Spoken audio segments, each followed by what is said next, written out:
campsite flooded, so instead of just sitting there in the camper, we decided to enjoy the water. Also, please don't forget to like and subscribe. It helps the channel a lot.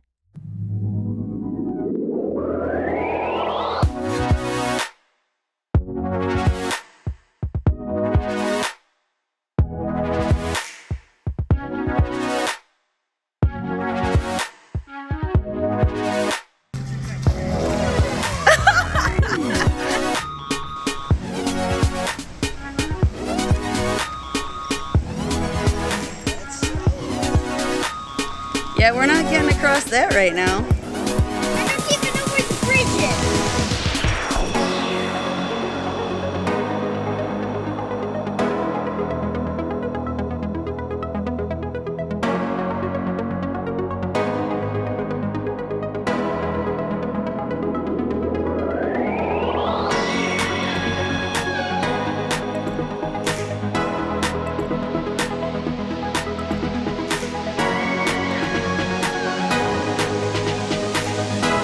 What would you do if you were in our situation?